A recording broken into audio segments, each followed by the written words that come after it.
Hello.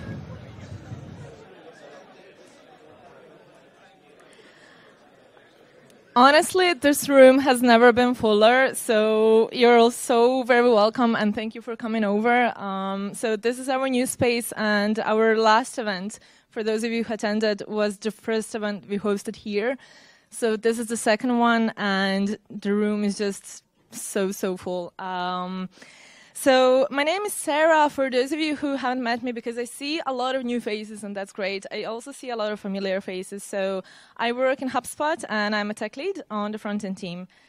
I would first want to say thank you to our sponsor. So HubSpot is sponsoring the food, all the drinks that you had, the venue, and also providing all our amazing volunteers. They're here to answer all your questions, or if you want to talk to us or something is wrong and you just need a person to get to, please ask any of our volunteers in the gray React t-shirts. Also, one beautiful thing that I want to say that happened recently, so we got super close to 2,000 members in our ReactJS Dublin meetup. So that's absolutely amazing. And a few years ago when this event started, to get to 2,000 members, it's fantastic. So thank you all for those of you who are our regular attendees. And I really want to say this is a great opportunity for every one of you who have an idea about a talk, 5-minute talk, 30-minute talk. Just come talk to us or send us a Twitter message or come to talk to any of our volunteers. We're always looking for more speakers, so we will be able to add you on the list for any of the next events. So. Also, HubSpot is hiring, unless, so in case any of you is interested, we are hiring in the various front-end roles, and if you would like to work in React.js with HubSpot, our recruiters are here, Dalia and Martin, so please come talk to them and see what is it that we have on the offer at the moment. Today's speakers are Dario, who's our, I would almost say, regular speaker. He already had a few very interesting talks, and he's always welcome back. And then we have Brennan, who has his first talk today. And this is the agenda. So we're going to talk about hooks and suspense. We're going to hear from Dario first. Then we're going to have a short break, and then we're going to jump to testing with React testing library. After that, we won't have a break, but we will jump straight to the panel, because I assume a lot of you are going to have a lot of questions for both of these topics. So after the first talk, we're going to take just a couple of questions, and we will leave everything else for the panel. So this is it. I'm going to welcome Dario now for his first talk.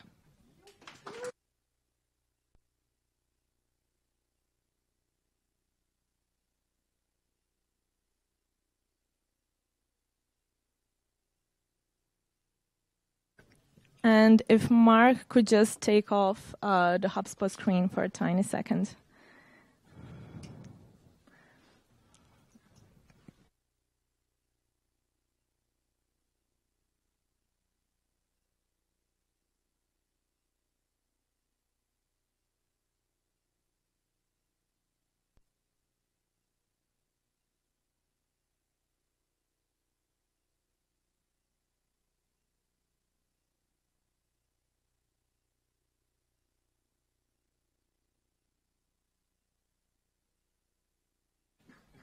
Hello.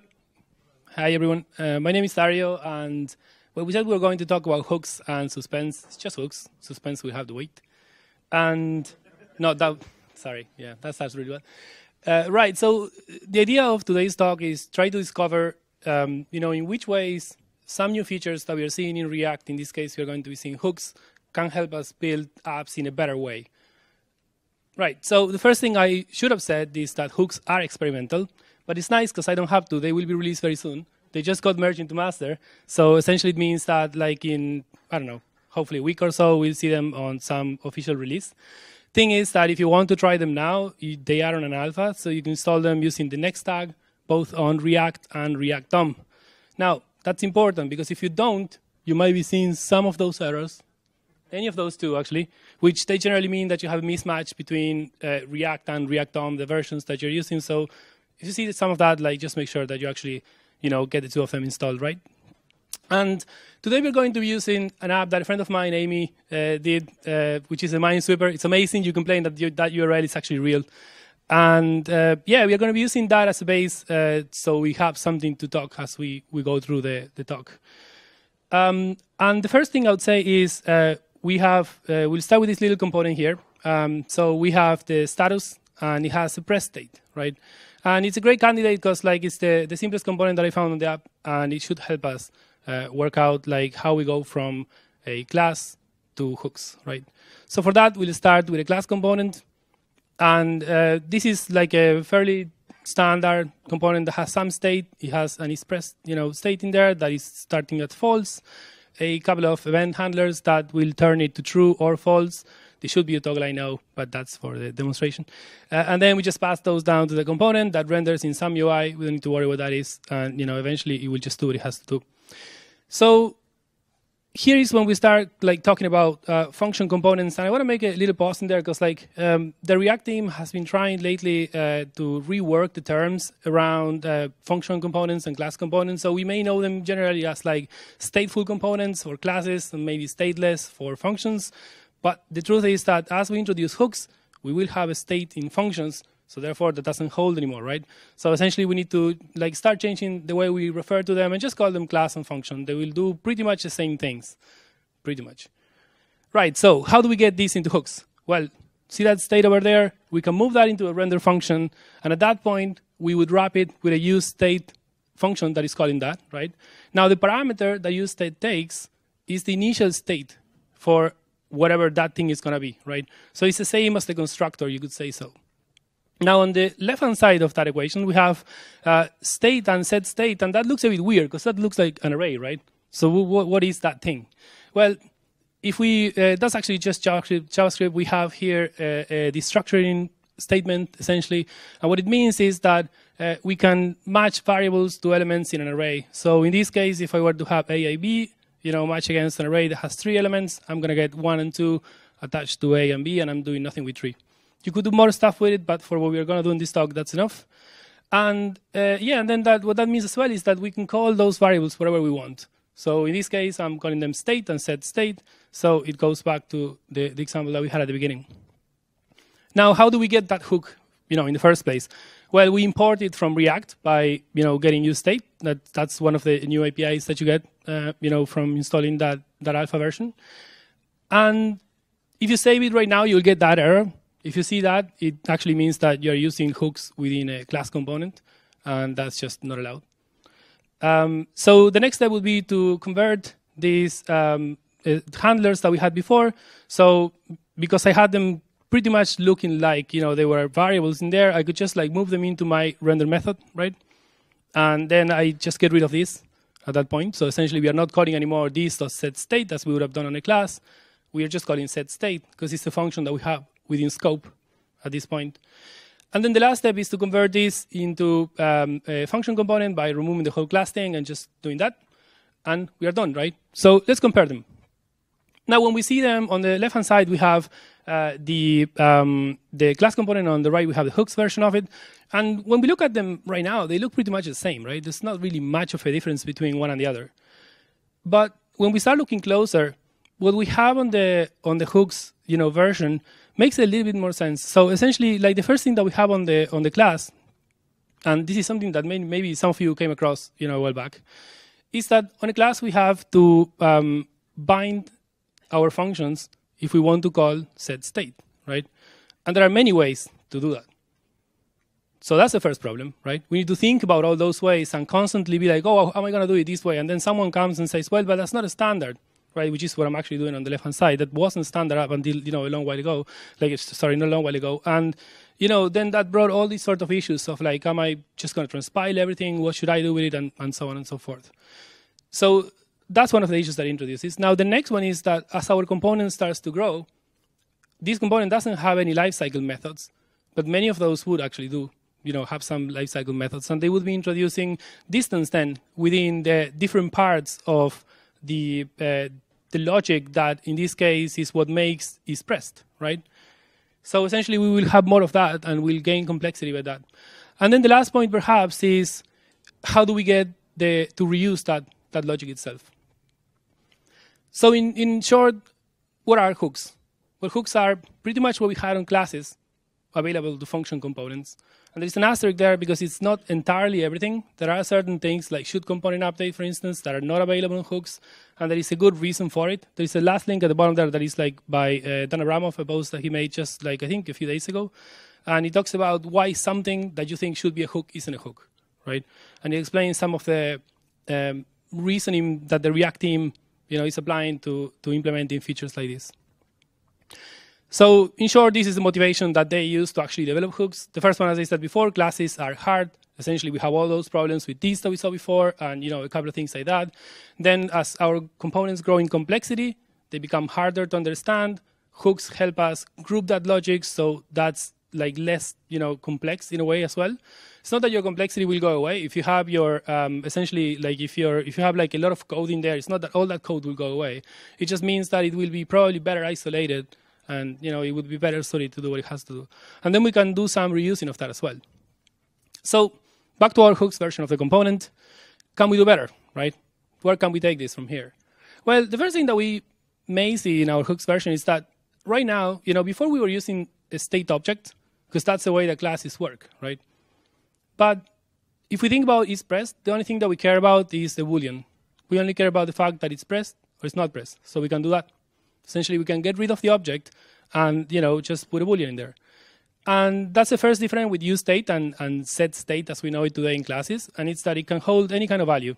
You can essentially put whatever you want in there. Now, that also means that what we had on the left-hand side of our like expression in there would probably need to change, because like at this point it's not just a state, it's something more specific. It's pressed, right? So the same thing probably goes when we look at our event handlers, and we also probably want to rename the function so it reads a bit better. And at this point we're getting into something that is a bit more idiomatic. It holds our code a bit better, and it's essentially like helping us express what we're trying to do with it. Now we can go further and do something like this if you want to. You can just inline it there within the the component. That's all right. And now if you compare them, right, all of a sudden, like from left to right class, hooks version 1, hooks version 2, we have like code that like starts looking like slightly smaller, a little bit more like expressive to what it does, right? But and when we want to see that, say on the DevTools, right? Not a long while ago, actually, there was no support for it at all. Right now, you do have some of it, which is cool. Sometimes you see like some object and you have like 3 dots and you can't open it, but that will change. They're working on it, so it's gonna get there. Now, before I said that there was some reusable logic, right? So what is that? Because on the component that we are looking at, there is still no reusable logic. That's still within our status logic component, right? So if I want to use that press state, which is really a toggle, right, where would I put it? Well, what do we do when we want to reuse logic? We put it in functions. So that's what we can do with this, essentially. We can move it out into its own function and get it into something that the React team is calling custom hooks. And here you will see that I name my hook starting with use, right? That's not something that you have to do, but it's something that you probably want to do. And the reason for it is because then you will get linter warnings and a couple of things like that the React team like essentially is working on developing.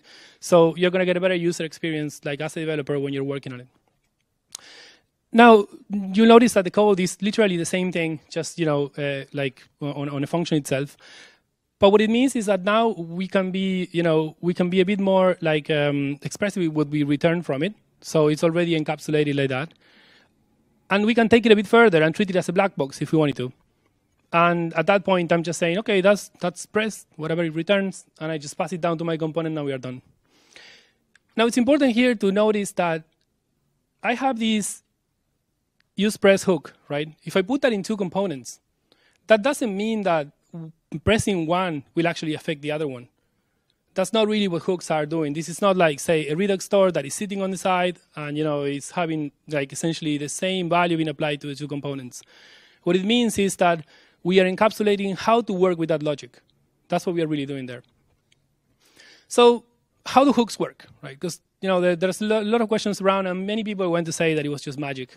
It's actually attached to whoever tweeted this thing. And this is like an oversimplification of how hooks work, right? It's a really good trend there for that. And essentially, it's like you can think about it like this, right? React gets your component, it renders it, it sets like this stack of hooks in a way that starts as empty, runs your component calls all these hooks things that you have. They start like putting data on it. So whatever they return gets put within the hooks array that we had in there. Then React says, well, okay, these are the hooks that your component needs, so I'm just going to keep them there for them. And it resets and it goes onto the next component. That's pretty much it. So in a gist, React keeps track of the hooks that are being used by each component. Now, there is a fun fact here, and it's that the state that we saw before is held internally in React in the same place that we are holding state for classes. So if you ever thought that, the fact that you have a class and, that has an instance, and therefore you can go this.state, that means that your state is there, it's not. What React does when it goes looking through it, when it goes like rendering your classes, is it just goes appending the state. And that's why sometimes we see state that is out of sync. So how about all the other hooks, right?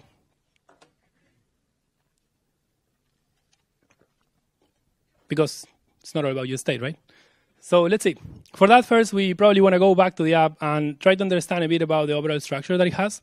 And this app has a top block container essentially that is giving us the whole state for the application and the whole method, all of the methods that it can actually run and all the stuff that it can do. And then stuff inside it just uses it, right? That's pretty much it. And these are the actions. I hope that's readable. But we have things like, essentially, I don't know, because this is a Minesweeper, we can place a flag on a cell, we can reveal cell, we can just get happy or get scared and, do all those sort of things, right? Now, when we look at that, then we see the different methods that implement this, right? And this is something that I've seen in a lot of code bases. As you start implementing something, then a few other concerns start appearing. And like in this case, for instance, revealing a cell has a lot of responsibilities, right? It starts by saying, hey, am I happy? Well, sorry, can I start? Okay, well, if I can't start, then I'm going to start playing. But then there should be a thing that, may call your attention there, which is the interval. So because we are essentially we are starting to play, well, we have the counter of time that is going to be ticking, so we need to start that, right, somehow. And then when we go down a couple of lines more, we see some clear intervals. So essentially, it might be the case that the same logic just turns it on and then maybe turns it off because something got moved around and so on. And there are also a bunch of set state calls, right, that we have in different places. So let's keep that in mind because we're going to come back to it in a minute. So I talked before about the actions that we have in our component, and which way do we have, if you've all been working with React for a while, there are different ways in which we can express actions. One is we can do different methods like this and then just pass it down as some sort of API, or we can also work with a pattern of a reducer, right? And it's important to say that reducers are a pattern. For those that don't know them, are not very familiar with them, essentially it takes a state and an action and it returns some state. And the way you change that is by what is called dispatching actions, essentially. You call this function and you say, hey, here's a new action. Do something with it, right? And I know, yeah, they are using Redux, but it's not that Redux just made them. You can also use reducers outside of Redux. So if we come back to our code, we could probably model the same problem by using, in this case, just a switch statement that is having all the different states that, all the different actions that our application can essentially run, right? And let's hold that there for a minute. Let's see how we actually use this reducer now within our app. So we now import another hook called useReducer, and then see that state that we have as the initial state. We move all that stuff into a render method, similar to what we had with the useState hook, the same syntax. The only difference is that the parameters that it takes now are a function that is our reducer as the first parameter. Then the second one is the initial state, essentially. And there is potentially a third parameter, which is the initial action. but we are not really like looking at that here. And then on the left-hand side, I call it state and dispatch because it's not necessarily set state, the action that we get. It's more like you are telling the reducer to say, hey, run this thing, right? Do whatever you want with it. And then the last step is, of course, to convert it to a function component. So there we go. So let's take a look at what it means to get one of these actions out into that reducer, and how can we start working with it like that? Well, the first step would be to grab that chunk of code, move it on to the reducer up there. And then as we start to replace a couple of things, right, we may notice already that method would probably grow a little big, right? We'll have a lot of stuff going on in there, and it can get a bit daunting, right? So a way that we can do it, again, is just by using a function. So we struct that out into maybe some helper method outside and just put it in there. And then we can just call it in directly. This is entirely optional, by the way. If you want to keep it there, it's all right. And now the next thing you may notice is that our place flag function now is taking whatever it needs to run, right?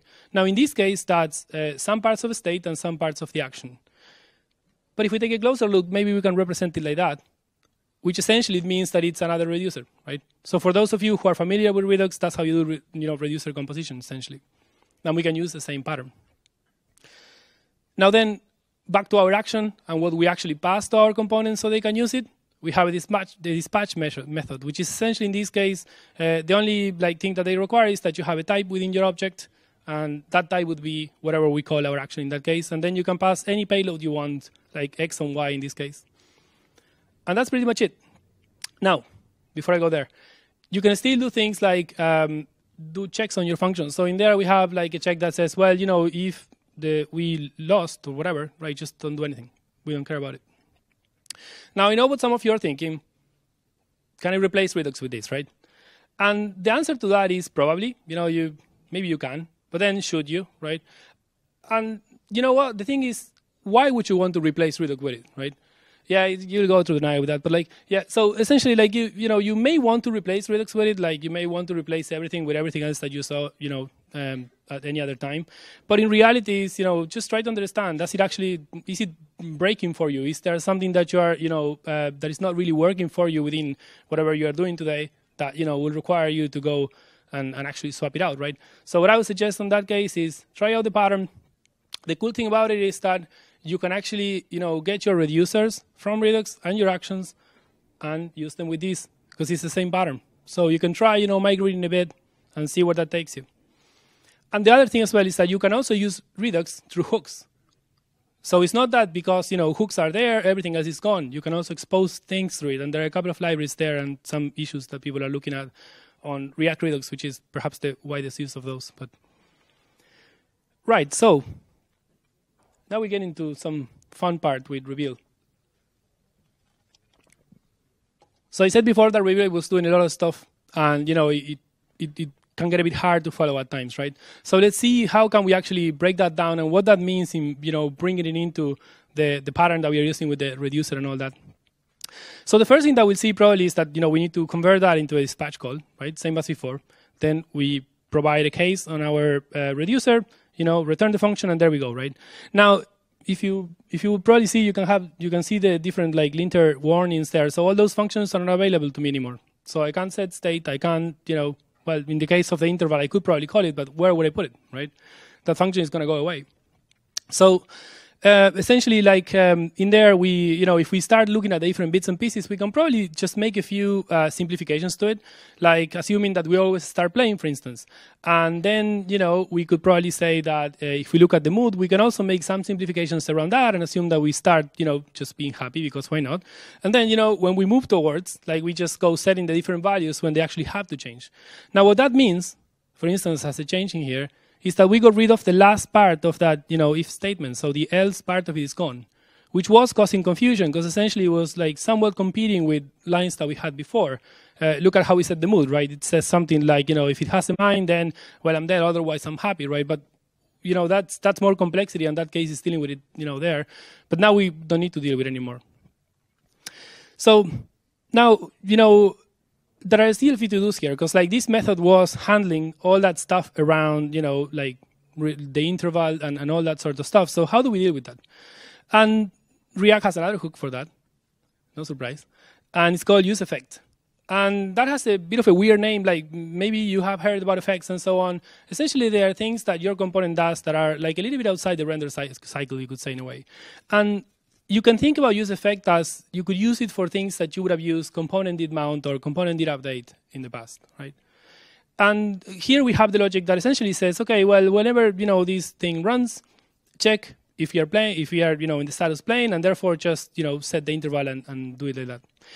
And start ticking, right? Ticking is another function that we had there. Now, thing is that, here we have a variable that now we need to store somewhere, because as you may all know, if we start an interval, we need to stop it, right? So we don't leak memory. Okay, so where do we put it? Do we put it there maybe on the component and just go, I don't know, let interval? Well, next time that's just going to be wiped out. So React gives us another way to do it, which is another hook, use ref, which you may have used references essentially to inputs, attach them to inputs components or maybe to other components. But right now, it goes a bit further, and we can actually use it for more things, like holding our own values, whatever we want to store in there. And I want to store an interval. So essentially, the way you store something is you go interval.current, and you set the value in there. And the thing is that whatever is in there is going to be mutable, right? But that's okay, because it's entirely up to you, whatever you're doing with it. And now the next part of it is, well, we talked about clearing that interval, right? So how do we do it? Well, hooks allow us to return a function. And when we return something on it, React will actually treat that as the cleanup function of whatever that effect was. So now, I put in there and I put a log just to see how many times that thing runs. And you may see that the counter goes up pretty quickly, right? So that's because I didn't actually tell it when should it actually change. When should this effect run? So it was running at all times. It didn't care. It just was just running on every render, right? So you can imagine how that can have some unexpected side effects on that end, right? One of them being performance, but as well as that, maybe running something more than once that you don't want it to run like that. So in this case, we can add a second parameter to use effect that lets us tell React essentially when do we want to run this thing. And here I'm saying, well, when the status changes, you do it. And then we can see that essentially it just runs way less when I go doing things. Right, so the last hook that we're going to be looking at, there are a few more, but this is the last one that we're going to be looking at today, is a context hook. And the reason for it is because it really gives us the ability to remove some artificial hierarchies like this one on components. For instance, in this case, we have, I should have explained that. So we have a component that uses two context consumers essentially from somewhere above themselves. But it gives us the idea that for some reason, modal consumer depends on app consumer, and our component depends on all that stuff. Now, in reality, that's not true. They're actually all at the same level in a way.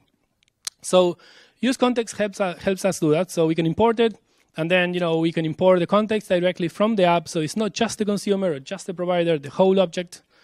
And then how do we change it? Well, we grab that and essentially do something like use context, pass in the app context, and it's the same thing that we do with it. Now, we can get a bit more idiomatic if we wanted to, and call that, say, use app, for instance. And then on our app context, instead of exposing the whole context, we just return whatever we want. So that will help us somewhat start expressing our API in a bit more of a succinct way. And then we can get to something like this. So that looks a bit better, right? It looks a bit more manageable in a way as well. Right. But like with anything, there are a few gotchas. These are a few things that maybe at this point they're a bit more known about Redux, about hooks. Some of them we found along the way when we started using them a couple of 2 months ago. The first one is use state doesn't merge objects. That might not seem apparent, but you do it. So if we have on a class we have this.setState. If we had something else on that state before, it will merge it. And that's grand. Now on hooks, you need to do it yourself. So you will need to do deconstruct your state and pass it on like that. The next one is that there is no callback parameter. So if you were doing something like, set state, and when this is done on the second parameter, you were saying, hey, call this function, that's gone. But what you can do, though, is an effect. So you separate them, essentially, and you do what we were doing before. A question that many people ask themselves is, how do I get the previous state? Because I don't know if you noticed, but essentially we were setting a state, and there was no place where we actually got, previous state to do some comparison or whatever we want to do. And you could do it with something like that, where you define essentially two pieces of state. One keeps the new one keeps the old one, and then you have an effect that updates the old value essentially at all times. This is pretty important. You can't use hooks inside conditions. And it's actually a good thing. Because for the most of it, it means that you are trying to do something that you probably should be using composition instead. So for instance, if you want to say, if this stuff, call this, use this hook, you probably want to say, okay, let's declare a children component, a child component essentially there, that will be doing the whole hooks thing with use state. And then on the parent, you conditionally render that component all together. That's just a better way to do it. One that might not seem all that apparent is the one on the right, which is, we have some state, and then we short circuit the component, essentially. We say, well, under this condition, return null, right? And then you use some hook next to it, and then that will just break as well. This one, which might not be all that apparent, is that when you're iterating over a list, that's also treated as a conditional, you could say, because the length of the list changes. So essentially, that means that the amount of hooks that you will have will change.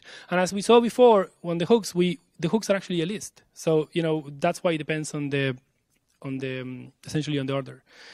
This one is one that, when you look at that example, it might look like why would you want to do that? But it happened to me under some more complex one that I can't remember what it was at this point. But essentially, just don't do it. And if you, it's hard to debug, but yeah. So how would you do something like component mount, for instance? Well, you remember that second parameter of use effect? If you pass an empty array, that means that will never change. There are no arguments that could possibly change, and React will treat it as a component mount. Same thing with component will unmount. We could provide something that returns a function in that case. Now, likely they will be together, because if you did an effect, maybe you want to clean the same thing up. So, but yeah. Now, this one might not seem all that obvious, but essentially, we're all used to doing something like, async function something, right? And then we await, and do stuff with it because it looks nicer than using promises. And yeah, but you can't actually use an effect in here, because if we actually define a function as async, that's conceptually the same thing as returning a promise. So effect is actually using the return value of the function you provide. And in this case, it will get a promise. It won't get a function, so you can call it. And that's why you can't do it. There are a lot of discussions going on around that. People mostly advise against actually using async functions within that. You can still define them, just put them outside. It's grand, but have a read at those anyways. And this one is probably one of those that I don't know. You may find out, maybe you don't. I don't know. Now, depending on how big your application is, it will take longer to render at some point. And with Fiverr, what we would have seen from some of the previous talks is that React takes turns at rendering your app. So it says, I'm going to render this. And then, no, that took too long. Go away. And then it tries until it can actually do it. But what that means is that a reducer could be called multiple times. So your action might be being dispatched a couple of times. And then if you're doing something funny with the actions payload, I was actually mutating it on something because we thought, well, we had it somewhere outside and that was only running once, so it didn't matter. And essentially, the actions payload is always the same object. React keeps it like that. So if you change it, then you're going to see some unexpected, scenarios there. So just use it as immutable, and that's it. And perhaps the last remark, I guess, and with that we're closing, is that class and function components can live together. You don't need to throw everything away, go use hooks, do it.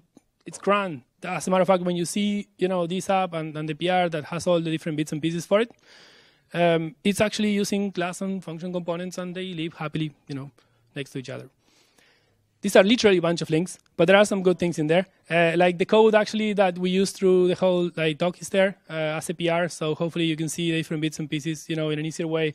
There is also like a rambling session, I suppose I can call it, that I did while I was preparing this, so if you want to see it, go for it. And yeah, a bunch of other things that are handy. And then I'll leave you with this, because that's actually a question that you should be answering yourselves. Will they actually help us build apps in a better way? Thank you.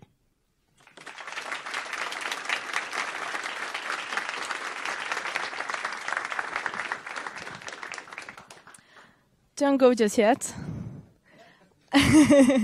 So I think we will try to take a couple of questions, and then the rest of your questions we will leave for the panel. So anyone, if you have a question? Anyone?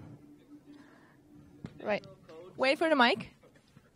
Hey, sorry. The conditional code example was a bit confusing. Can you go back to it? The child component example thing? Yeah. Don't Sorry, I didn't actually put understand any the syntax difference. highlighting or anything like that. Instead, compose. If stuff exists, call child. Looks the same as if stuff exists, use state.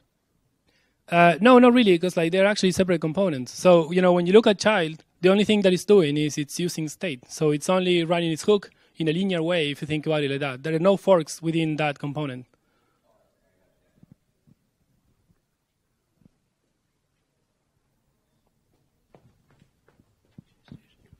Hi, are there significant performance differences between using, say, hooks versus something like pure component?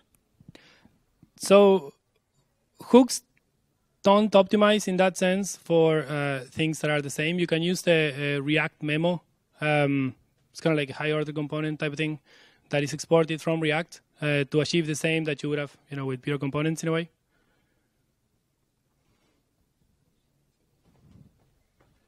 So just wonder how hooks change your test, unit test.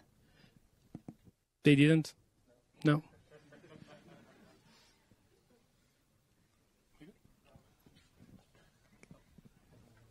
Okay, so let's take one more, and then we are gonna take a break.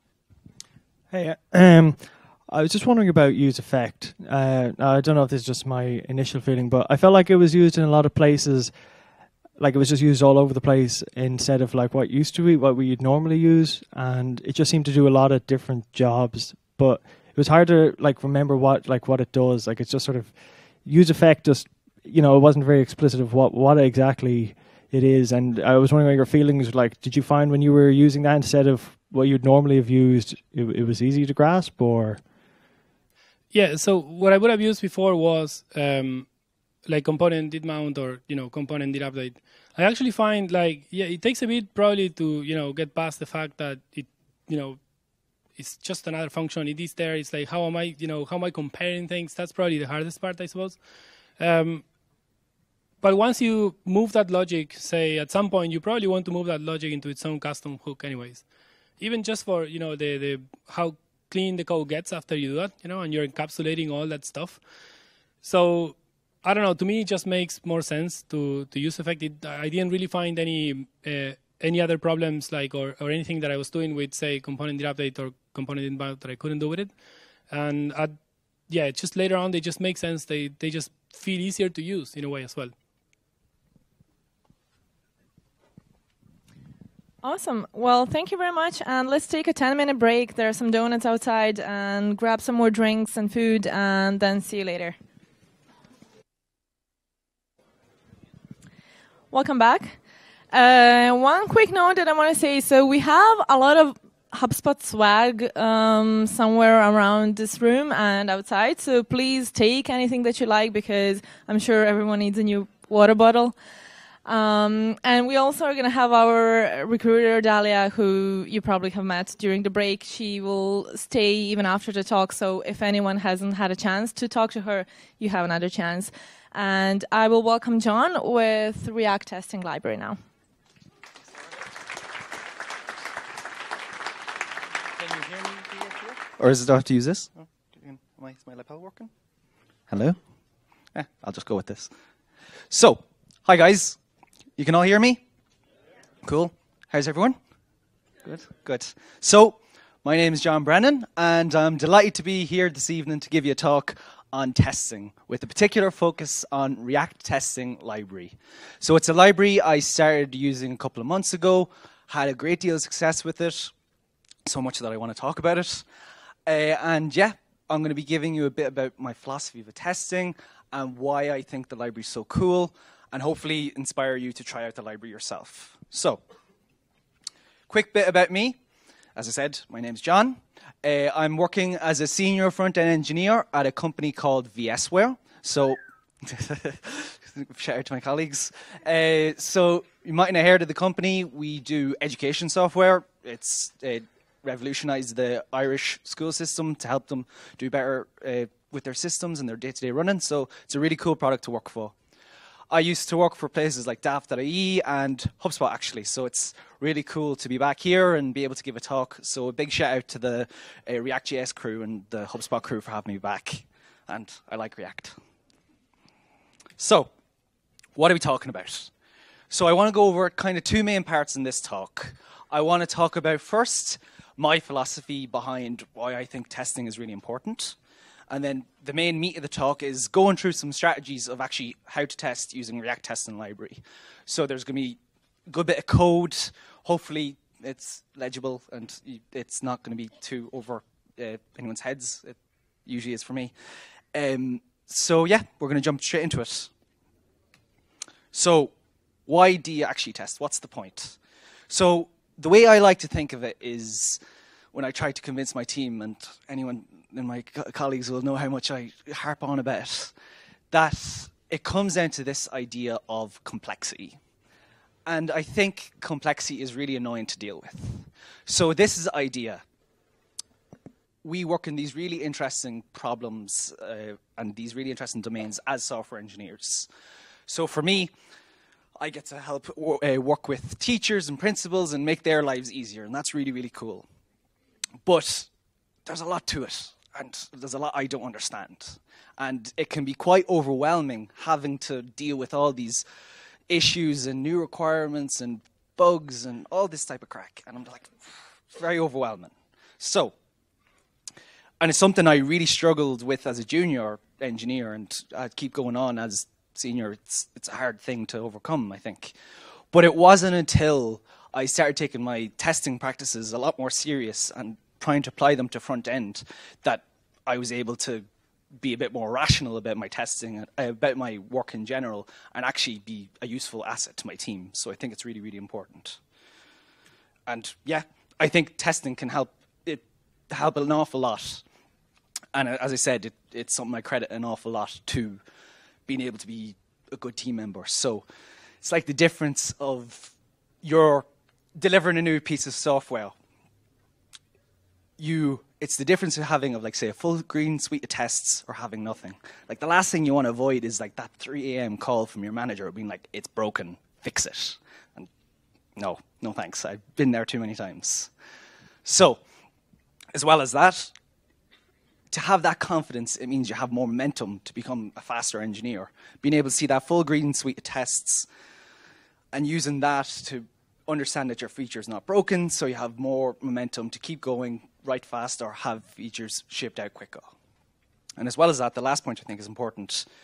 It gives you context. So say you haven't worked on a feature for like 6 months, a year, and you have to implement fix a bug or something like that, and you're like, what's going on? The last thing you want to do is break that feature when you go back to it. So to have those set of tests that are saying, yep, it verifies your software works grand, gives you low-level documentation that verifies your software is working. Can't beat it. So yeah, not much to say else than that. I just think it's important.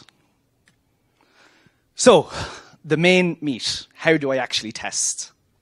So I'm going to be going over a couple of strategies of how to use React Testing Library.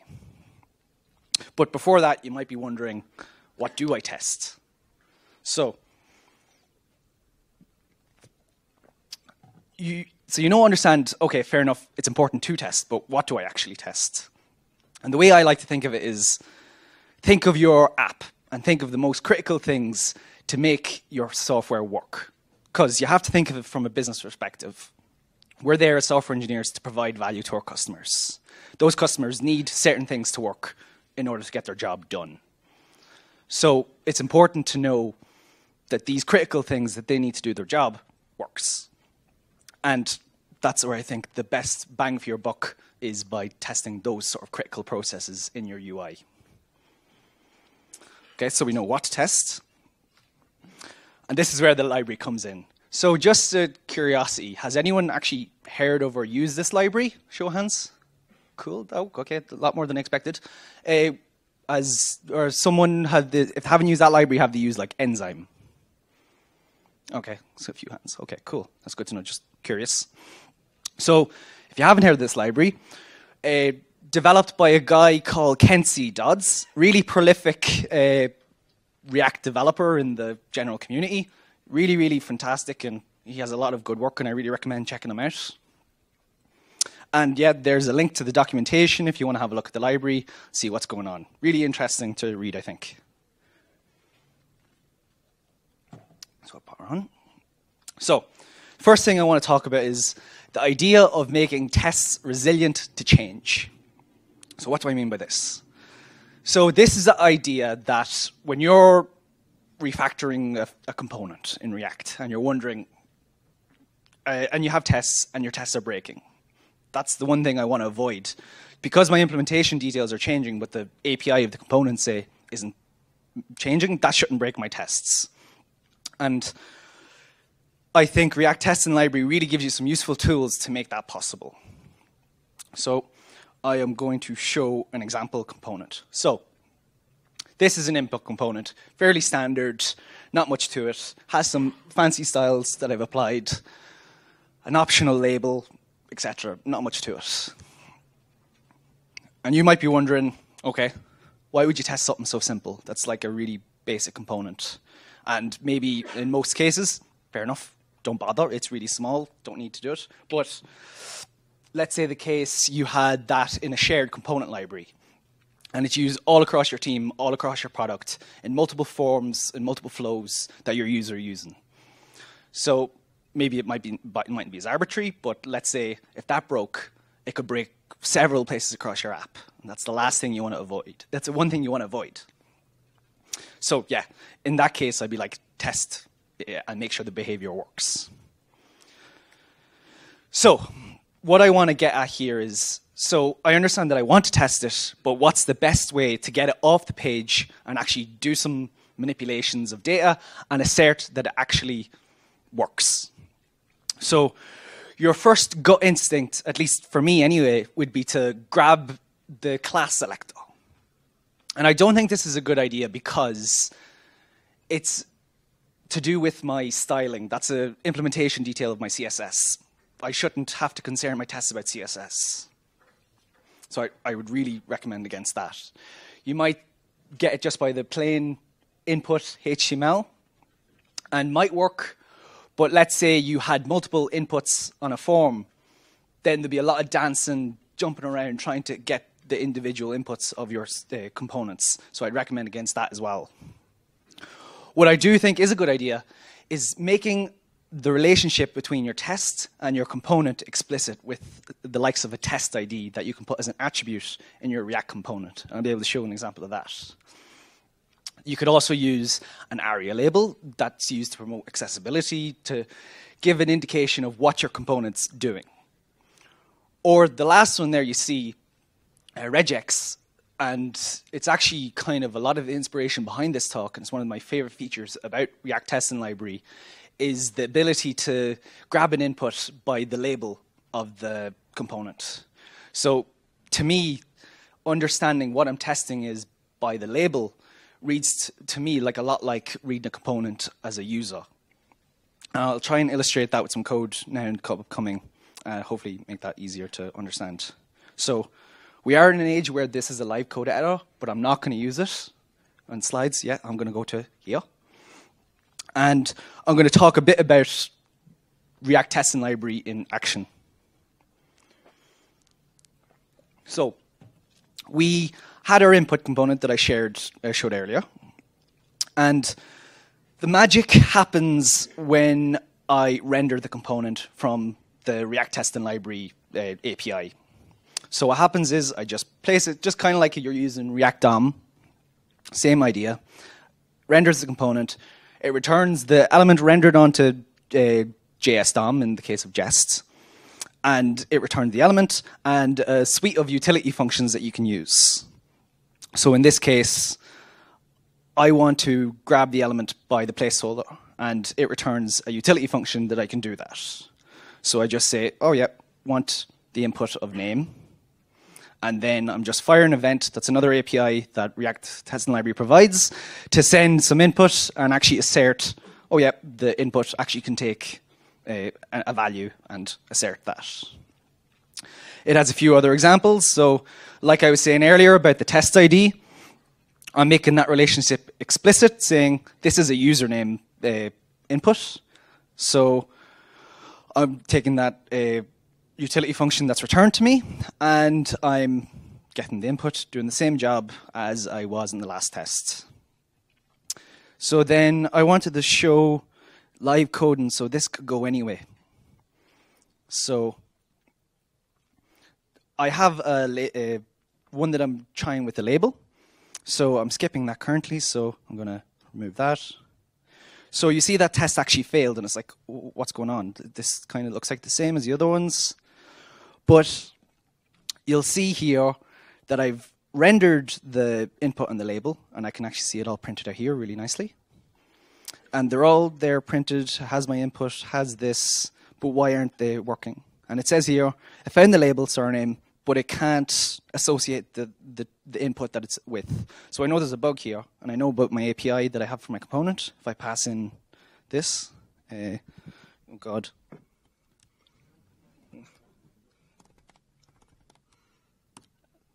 Yay. Okay, so it didn't have the ID it needed to associate input and the label together. So this is, to me, is really cool because, let's say, in terms of accessibility, someone who needs assistive technologies, they weren't able to see that because they weren't associated to each other. But now React testing libraries like fix that. So I've gotten these two things for free, and to me that's brilliant, and that's a really, really cool feature to have that at your disposal. So that's just some of the things that's available. There's a whole suite of things available. One of my favorites that I've been loving is like debug that's available, and it just prints out the component. So, well, debug, no thanks. I don't think it will work because the test is passing. But yeah, it actually renders out it pastes out the component. Could be really useful if I'm not sure what's going on, because Jest is hard to work with unless you attach a debugger or something like that. So it's nice to see the HTML rendered on the screen. I could actually pass in the input just to render that on itself, which to me is also a really nice feature. So you see the input's the only thing that's rendered. So it's actually really good for pinning down, oh, yeah, here's your component, here's what's going on, if you need to see if anything is wrong. So I really like that. Okay, moving on. So hopefully you understand of how to use the library with the render function. It's really powerful, returns all these utilities. And next, I want more. So one thing that really blocks me in testing often before I looked at this library was the idea of, let's say, when I had all my global concerns in my app and the test failed because it doesn't have access to Redux, it doesn't have access to something to do with routing, it doesn't have access to something to do with authentication. Really bloody annoying, and really deters me from writing tests. So what this library encourages with this render function is to actually extend it and make all those concerns that are specific to your app, put them in there so your tests have as well. So hopefully I can illustrate what that means. So can everyone see that, hopefully? I'll just talk my way through this and hopefully we'll get across it. So I'm taking that render function from React testing library, given an alias. And in this make-believe app, I just have a concern about Redux. I have some state management that I need to look after, and I want all my tests to have access to that store. And I want to use my actual store. I want to be able to do all the assertions that my app would have and have it as close as possible to my tests. So I'm taking the Redux provider to inject the store globally and my reducer. And then I am creating the custom render function that I'm making available in one of the test files. So it takes the UI that you'd be rendering, and it takes these sets of defaults or set of options, should I say, that have a set of defaults. So in case I need to pass in any initial state for Redux, if I need to pass in a store and maybe do some custom stuff there, maybe if I need to mock anything, and yeah, then I'm going to be wrapping that UI in the Redux provider and spreading the render function so that all those utilities are still available to me in my tests. And as well as that, I might want to pass my store any other options I have to check some assertions about the store. So it's a simple enough example there. I have like a more complicated example that I can show maybe later if anyone's interested. So from that, and of course from the following, the previous talk is, maybe a question I have is, can you test hooks? And I suppose since hooks are still so new, there's still a lot of like art to be determined of what's the best practices. From the little bit I have done about hooks, I think it's an implementation detail in terms of your components. When I think of testing, I want to test as close as possible to how the user uses my app. And React Testing Library makes that really easy. So I'm not overly concerned with hooks. In my next example, I'll show that hooks are actually in use in a sample component. But maybe if you have a hook that's really used across your app, it's like use something really important, you might want to test that on its own. Maybe you could write a custom component because you actually can't use hooks by themselves. You have to wrap them in a component. So you might write a really dumb component that's only in your test, maybe. Again, it's still up for debate on how to do it. But I have a sample login form component that actually uses hooks behind the scenes. So really simple. Well, simple enough. It's two inputs, a button, using an event value for my hook, for my state, and then this use authentication is just make-believe use context underneath to give authentication for all my app. So I want to do a few assertions on this. And now that I have my global render function, it can give me access to things like, if there was the store in here, maybe I might extend it with use authentication, an authentication provider, so that I could do some authentication checks on that. But one of the things that frustrated me about testing as well, and I think React Testing Library can help with as well, is when I write tests, I have a lot of boilerplate of trying to get these elements off the page, trying to set them all up, whereas in my tests, I just want to focus on what's important, the actual content of the test, what I'm trying to assert. And I think React Testing Library makes that really easy as well. So as well as a global render function, you can have a test-specific render function. So in this particular example, I am trying to test my login component from the previous slide, but I want to get all the specific things about that component in one render function. So the likes of the username, the password, the button. Maybe there might be some other things like a message saying, oh yeah, you logged in, but it's not going to be available straight away. So we'd have to put that in a function so it's not evaluated on the spot, and you'd call it when you need it via the function call. And I can illustrate what that might look like in a test here. So what's going on here? So I just want to assert that my test actually works, or my login actually works, should I say. And doing that, I'm just passing in authentication. So I haven't actually showed it in my global render function, but I've extended it with a authentication provider to give access to the authentication throughout the app. And I just want to check when I click this button, this function should be called via a jest mock function.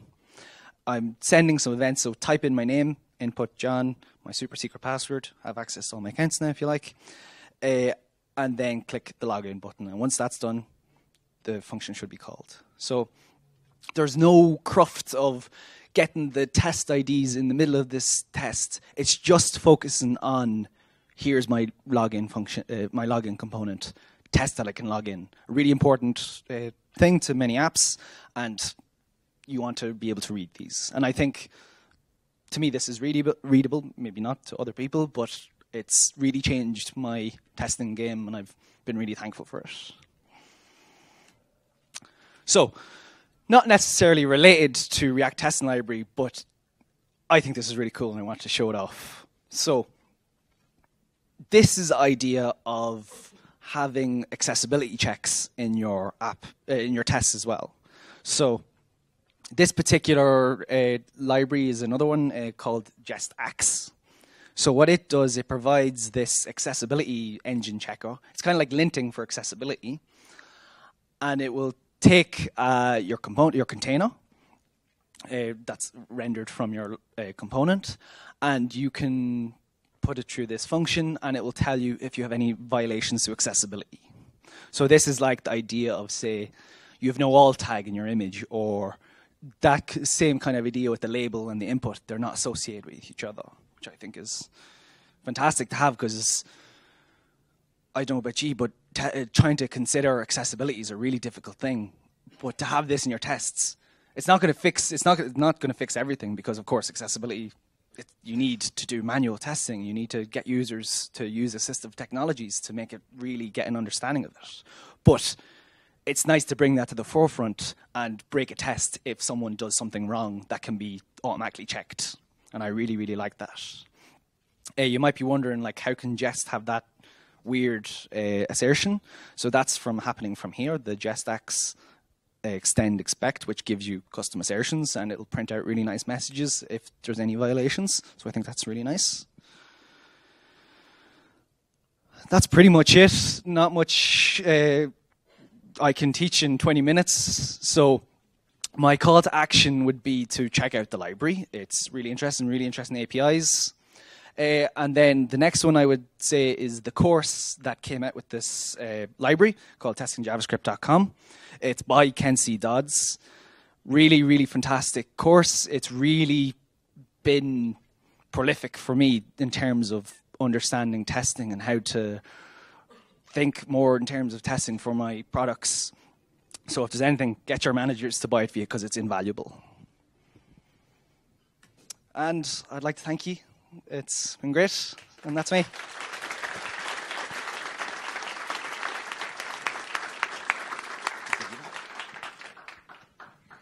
Thanks very much, John.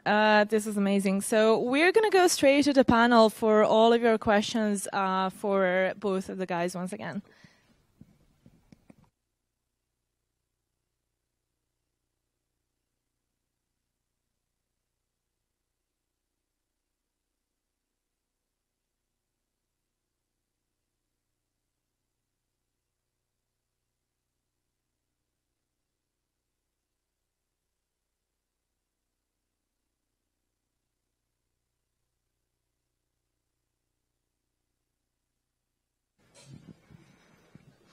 All right. Oh, the light is literally going. Okay, much better. So questions.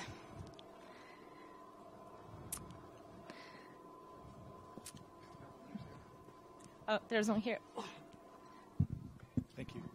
Hi, quick question for John. Just curious. I saw the hook called use event value. Is that a custom hook, or what is that?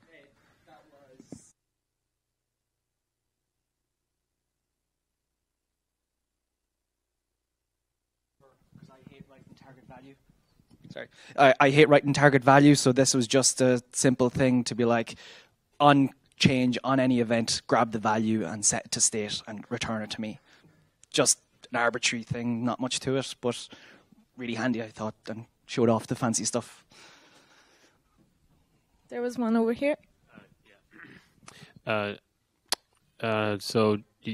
I see most of the tests, I think they're like mostly unit tests. Would that be correct to say? Actually, no. So, you know the way I was talking about the global render function that had my store and the Redux like store, that. yeah. So if I have that custom global render, technically they're integration, because you're also talking about your store, you're also talking about your authentication, you're kind of assuming they're all working together. Okay, so you could do some integration, some end-to-end testing in this. And I'm going back to my slides again, I'm so sorry. But this brings me to the bonus content and the idea of... So, you know, with traditional software engineering, we're taught in school the idea of the testing pyramid, that unit tests are all at the bottom, your integration at the middle, and the end-to-end at the top. Mm-hmm. Whereas what seems to be in the trend in UI engineering is this more idea of a trophy. So this is something that Kenzie Dodds is really pushing for as well. He's a blog post on it. If you do a search, you'll find it. But it has more of an emphasis on focusing on like your static. So that's like your ESLint. Maybe you have a type checker, something like TypeScript or Flow or whatever. And less emphasis on unit tests, because let's say if you've ever used Enzyme, it has like the shallow render function. To me, and I guess some other opinions would be that that's test and implementation details. Like, I personally don't care that I rendered the first child. I want to know how my component works in terms of the user and the functionality. So that's why there's more of a emphasis and a larger portion towards integration tests. So it's the idea of getting the store in via this global render function and having as much as possible available to you so that you can really understand how your app works in a global sense. And I think it works. I've had all this going, and it's been really useful for me. Awesome. Thank you very much. No. Have something that gives you confidence, whether that's integration, whether that's unit. I don't care. Just make it work. All right. Anyone? There's one here. So obviously it's not a very accurate measure, but do you look at where coverage comes into this? So I actually had a slide in coverage and I cut it out because I thought it wasn't relevant. But code coverage is kind of like, it tells you what's not tested by giving you those lines, but it's not telling you the quality of your tests. So I'd much rather focus, and that's why I really promote this library, because it really makes you think in terms of the user and how to test to them. Whereas code coverage and just looking at that at the moment, fair enough, it gives you an indication, okay, there's a certain threshold that I want to meet for my tests. That's all well and good, but it doesn't tell you the absence of bugs at the same time. So that's why I'd rather focus on quality over necessary quantity, if that makes sense. One more question here. I have a question to Dario. I've got this feeling that we're heading into a direction where React will have an alternative to Redux built-in with the changes to Context API and hooks. And what I'm thinking about is there is a missing part probably. I don't know, could you maybe recommend something as a idiomatic way to handle asynchrony using use reducer and maybe Context API? Because people were using middleware for that. Kind of at least 3 popular options are there. But what would you use? So the first thing is that the reducer pattern that Redux implements, you can already do it with React in class components. Because essentially you can think about, as we were looking at the definition before, a reducer takes a state and action, and returns some state. So if you look at how you use set state on a class, you can, that's just setting state. So essentially if you call a function, that could be your reducer, and you can, implement that pattern there already. So it doesn't really, React, what it's giving us in a way are the building blocks to go deeper within the tree of your app, which is what most people actually using Redux for. So it generally sits on the side of your application, and then you go hook into it from different places, right? And that's something that, up to some extent, you can replace with Context API, as you were saying. Now, around the challenge with asynchronous operations, I think it wouldn't be like the simplest way that you would do it on Redux, for instance, could be to, within your function that you're dispatching, say, return a thunk, right? And then you deal with it like that. So you could do the same thing, within the implementation on whatever you're using, right? So essentially, you don't dispatch until you get some value, for instance. The problem you may find at some point is that, in particular, if that's relying on state, is that you make an old version of state in there. And that could be a challenge, right? So maybe at that point you want to do something that gives you the values, and then you do asynchronous stuff and so on. On the link about use effect and asynchronous functions, there is one at the bottom. It was just asked actually like a couple of days ago. React is giving you warnings somewhat against that in a way, and they are also saying that those are things, in particular with data fetching, right, which is one of the biggest things that people were using them for, that the recommended way would be to go with things like suspense, for instance, right?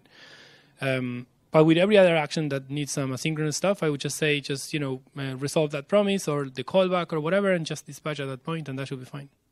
And then middleware, sorry, I think there was, so the middleware part, it's no different. If you can wrap your reducer with more stuff, essentially, and, achieve the same. Now for that, maybe you're better off just, holding Redux on a ref and using it. Anyone else?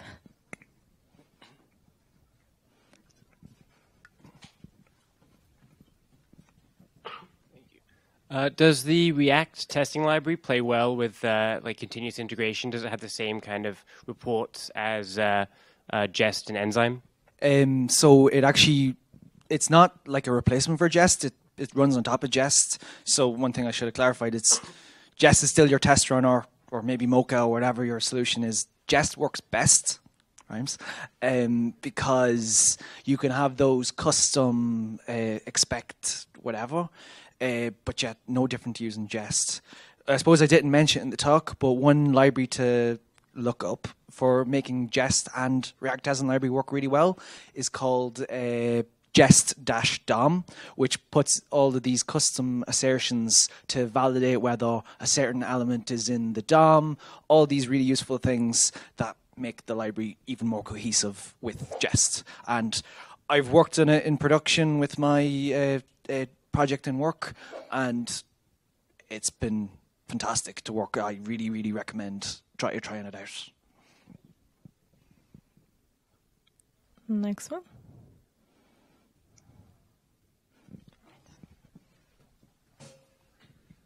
Thank you, John. This was a great talk on testing. Thank you. I really appreciate it. my choices now. One question I have more for the ecosystem is about how do we now see these new features coming and probably developed behind closed doors, or more like in a protected environment like Hooks or Vue 3. There's been a lot of talks about these new breaking changes coming as RFCs after they've been considered internally or tested internally. How do you feel about that? I'm always for innovation. I personally can't wait for Vue 3 and Hooks is a game changer. But at the end of the day, like I was illustrating with the hook point, it's an implementation detail. So at the end of the day, I always try to put the tests in the frame of the user's head. They don't care what's going on underneath. They just want working software. And if I can have a testing library that approximates the behavior of the user as close as possible by doing clicks, doing all this type of stuff, I don't care what's going on underneath. I just want it to work. So the developer experience is fantastic, and hooks, like the fact that hooks are being released and in a long-standing library and it still continues to innovate, that's game-changing, and I love it so much, and I can't wait for all that stuff in the future. But at the end of the day, is make it work for the user. Dario, do you have a comment on this one? So I think there is another point that you touch on there, which is how do teams actually work out this innovation, right? How do they come up with that? It's always challenging, that kind of stuff, because in particular with projects that grew so much in popularity, like React, they have a lot of eyes looking at them, and people sometimes feel like, well, you should be doing what I say, or whatever, or when some API is proposed, sometimes it would be bashed for no reason, or maybe some reason, and so on. So it's probably hard to work on it on an open, platform, I suppose. There are benefits to that, because you get early feedback on it. So the whole request for changes is brilliant. It's really, really good.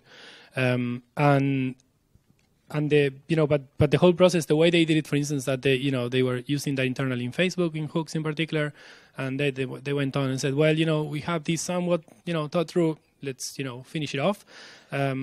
For that particular feature, I think it was really good. Even then, there is one of the links on the bunch of links that I put in there that essentially talks to, there's a conversation by Sebastian Markovich, one of the guys behind React, and he's answering a lot of questions that people had and concerns. And imagine like that happening at the beginning when the API was being put forward, and maybe many crazy ideas happened that we didn't even see, right? In particular, the JavaScript community is very sensitive to all that sort of stuff, to say something nice. So it's kind of hard sometimes to like put your thoughts out there and have people give you all sorts of feedback. But yeah, I think it makes works. There's one here. Thank you. Question for Dario this time. After a few months using hooks, are there any hooks that you think are missing, or any hooks you think that Facebook need to add to make it complete, or do you think it's pretty much complete now? So far, there is actually a really good post there by Dan Abramov talking about that. It's linked on one of the slides. And I personally think the hooks that they've done so far are good building blocks. They are working on a few others. They have changed. Like we started like testing them essentially since they were announced. Pretty much. So far, we couldn't really find things that that we were saying, we need that, otherwise, we can't do it.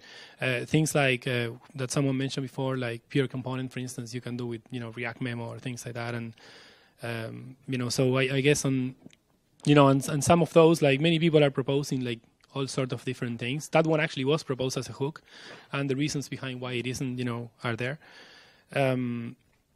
So no, I think so far it's grand. I know they're adding a few others. There are a few in particular that are could be handy if you need to deal with more imperative stuff around the DOM. Like there are variations of use effect. So there's a good bit of ground covered there already. Yeah. Great. Anyone on this side of the room? Or it doesn't have to be? All right. So is anything else coming to anyone's mind, or we are going to wrap up? Seems like we're going to wrap up. Another thing that I want to mention is that we really want your feedback, and we would really appreciate if you give us any sort of feedback on the meetup page once you received the email asking you for feedback. And one thing in particular, so this time we've moved the meetup to an earlier time slot. So please tell us if this works great for you, or if it's too early. If it doesn't work for you, you needed to leave work earlier, or if it's just perfect. So please leave us feedback so that we can know how to make a good meetup next time. Thank you very much, guys.